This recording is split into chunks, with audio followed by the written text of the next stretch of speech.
What's up, guys? Welcome to Make It Yourself. Today's video, we're gonna put the air ride back on the Road Glide. So let's get to it.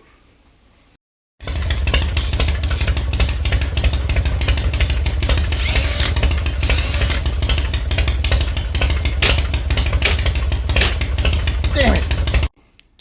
All right, guys. So if you watched my other video, you know that the Seal Blue on the left side air shock, and I kind of gave up. I was like, I put the stocks back on and I was just ready to move on. Then I started looking into whether or not I could actually rebuild this, but I can't find any rebuild kits anywhere, and probably because of things like this where it's got to be kind of pressed and all that, so it's tools I don't have. So I went ahead and just, I bit the bullet, and thanks to the advice of another YouTuber who puts out great content, convinced me, you know what? Don't let one bad one kind of ruin the whole experience. So I bought another set, and I've got these prepped, ready to go. So really, it's kind of a plug and play thing, and it shouldn't be long.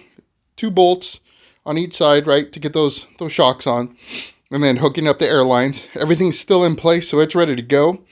And the one thing I am going to do differently, though, is you can't see this now, and I'll show you as soon as I get these bags off, but the axle nut, when you raise and lower your bike, specifically when you raise your bike, it does hit the exhaust pipe.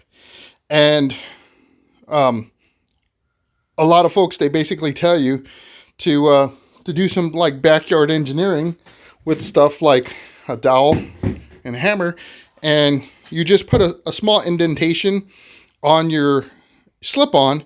That way it allows for that nut to or bolt to travel down further if needed. So I'm not sure. I'm wondering if potentially, because I didn't do that when I did the original installation, if that had any influence on that seal blowing to where maybe I put too much pressure on it, and because it didn't have that ability to expand further, that I overpressurized the system. But I never saw over 150 psi on my gauge, and that's what these are rated for, is up to 150 psi. So I don't know. I'm leaning more towards it was just a bad unit. So let's get these bags off. We'll take a look at that bolt, and we'll get these things on, and then we'll look at making that indentation on the slip-on, and I'll walk you through that process. This is the bolt that hits, and you can see I've got marks there from it hitting when I lifted up the bike to the point where it actually made contact. So I'm gonna have to figure out kind of the process so I know how to make the indentation. What I don't know is how far to go down, right? So I think what I'll need to do is kind of measure it out with fully extended and all that kind of jazz. So we'll have to take the slip-ons off in order to do that. But again, that's kind of part of the process, and that's what I wanted to share with y'all. So I'm going to go ahead and swap out the shocks. That's not a big to-do. It's this bolt, that bolt. Put the other ones on, tighten it all down. If you want to see that process, it's in the other video. I'll put that link at the end of this one. And yeah, so then we'll get the airline hooked up. That's not a big deal. It's really all about the pipes. Well, like I say, it doesn't take much to turn a 30-minute or a 10-minute or whatever job into like a 3-hour job or whatever it is. So I ran into one issue, but it's easily resolved. So the replacements shocks I bought, they're MA785s, which is the exact thing that I had. The difference is these ones I purchased from a shop that did the full kit. And what I didn't realize is they actually swap out the bushings, top and bottom, before they ship them to you. So the ones that I got, the bushings on the lower side, the hole is bigger than the bolt. So there's some slop in there. And then the upper bushing, the hole is too small. So what we're going to have to do is press the upper bushing out, take the other one out of the original setup and press it in.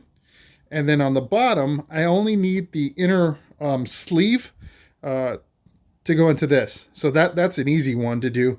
But yeah, so that's what I got to address. Now, if you watch my video on the lowering of the Fat Boy, then you know I don't have a press here in my garage. And so I ended up having to take those shocks into the local place to get the shock compressed or whatever. In this particular case, I don't believe we're going to need to do that. So what I did is I ran out to the local hardware store, so of course Home Depot, and I got stuff to make my own press, to be able to press out these bushings. So it's going to be a combination of some hardware and sockets, right? So the concept is pretty simple. You're going to take a threaded rod, and you're going to put a nut on one end, slide a washer on. We're going to use these bearing plates to help kind of support everything. And then in between all that will be sockets. One to press on the actual bushing, so it's going to be pushing it that way, and then another socket that'll go over this one. So this one will be within, this one will be over, so that way it has a place to land, right? And that gives you that little gap that you need for that bushing to pop into. So let me get myself set up and I'll show you what that looks like. All right, so I've kind of got things started up here. I put my shock into a vise, and just so I have one less thing to manage. And then, so I've got my first nut on here, got the washer, the bearing plate, and I got a really thick one. That way there's no flex in it or anything like that. And then I've got a socket that kind of mirrors the size or the diameter of the bushing. On the other side, I'm going to use a larger socket, and I just got to find, oh, here it is, that I know that the bushing can go into. Actually, that's not it.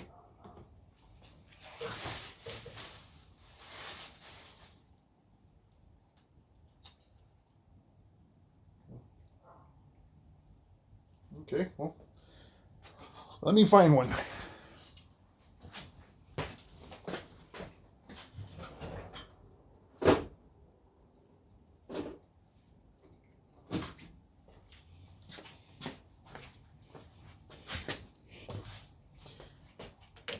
All right, so that should work. So now I'm going to take my other bearing plate, put that on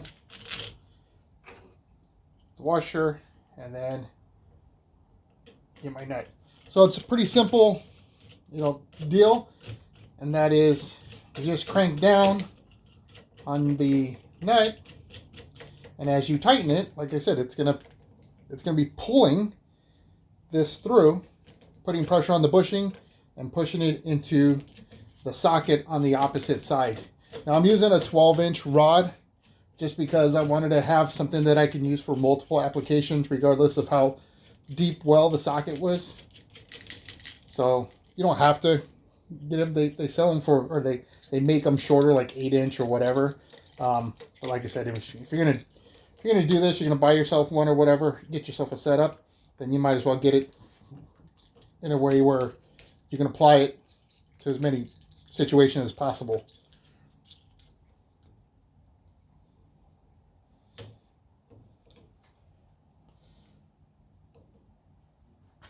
All right, so now that it's set up there, I'll get a wrench to start cranking down, one on this side just to hold it, and yeah, go from there.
Well, we got the new ones on, and just doing leak checks and stuff like that, making sure everything's good to go.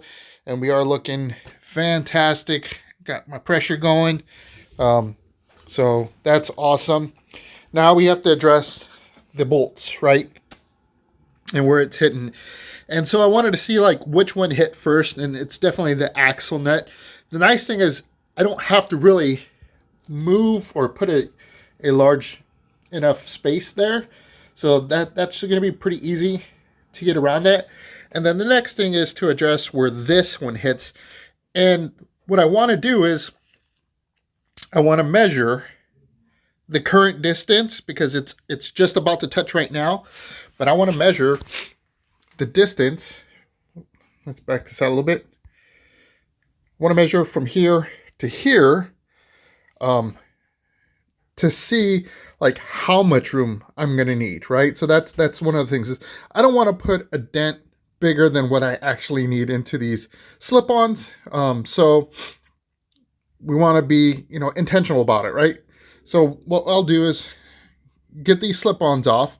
We're going to do the initial one, but at the same time, like I said, before I do that, I'm going to take a baseline measurement so we can see what the maximum, I guess, stretch is right now, and then take off the slip-on so that they won't hit, and then go ahead and pump them up and see how much further these things would actually go out, like as far as the extension goes. It may just be barely touching, and all I have to do is kind of put like a dimple in there. Not a big deal. It could be a whole nother inch. I don't know. So we're going to have to check that out. Let's take that baseline. Now that I've got the slip-ons removed, I was able to extend this. So this is the actual shock fully extended, and it measured from top to bottom of the bolts, 14 and 7/8. The baseline measurement where it just started to touch the slip-on was 14 and a half. So really it's not much of a difference, right? It's right there, just a little over a quarter of an inch or so. So I'm going to put a minor dent in that and put it all back together and see. So let's get the exhaust pipe on the table, and I can show you kind of where I marked off and how much I intend to beat things down a little.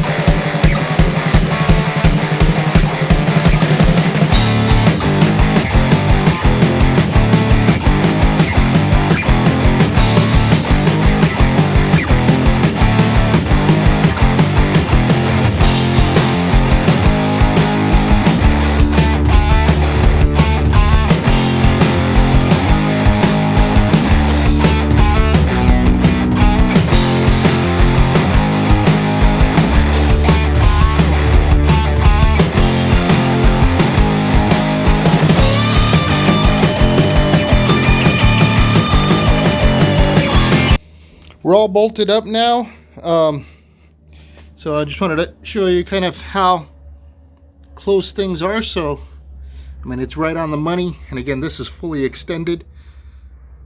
Sorry it's all dirty, but this side's not even touching, so that's good. It's even better, right? So yeah, so there you have it. I'm gonna go ahead and put the bags on, and fun. We'll go ahead and dump this thing a couple of times for you guys. Bags are on. Let's dump it.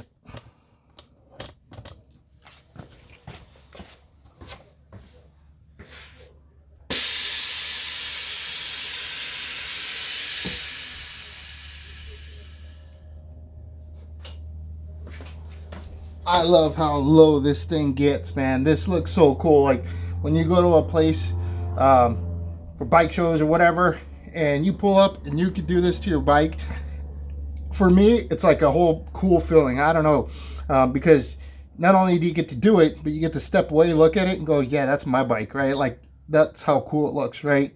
So jazzed to be able to have these back on. Let's go ahead and bring it back up.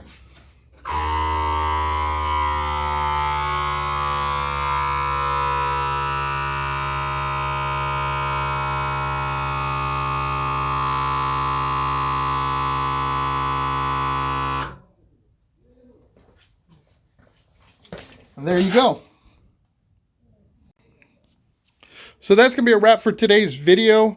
Like I said, if you want to see how the installation gets performed, I'll put that video as a card here at the end. But really what this was about is kind of making the decision to repair that blown out shock, and then making the changes to the exhaust pipe so that way they don't get any unnecessary pressure that could play part into blowing out your seals or something like that. I don't know if that was the case in mine. It could have just been a bad shock that I got. It was like maybe 6 months old, so I don't know. But I do want to say a huge thank you to my guy over there on the East Coast, Doyle. You know, he said, just don't let that one get me down, and so I didn't. Move forward, and I'm super excited right now. I'm really happy to have my air ride back. The stock shocks feel okay, and I know like one of the number one complaints everybody has about Harley Davidsons is the suspension, but I could tell the difference when I went back to the stock shock. I definitely felt the difference between the air ride and the stock shock. Like when I went to the air ride, I felt a little bit good, but it just wasn't like I wasn't seeing the difference like I did when I went back to the stock. So if that's not a reason to get you to upgrade your suspension, then I don't know what. Like, again, it just makes the ride a lot more enjoyable. And with the air ride, you get the bennies of being able to look cool when you get to drop your bike. And then also the ability to adjust what that ride feels like, not only for yourself, but when you have if you're riding two up. So I hope you enjoyed this video. If you did, hit that thumbs up. If you enjoy my content, become a subscriber. I'd love to have you become a member of my community. Provide feedback, gain value, whatever, like just be great to have you as part of our crew. And then if you don't want to miss out on that next video, hit that notification bell. And until that one does post, I hope to see you in the win.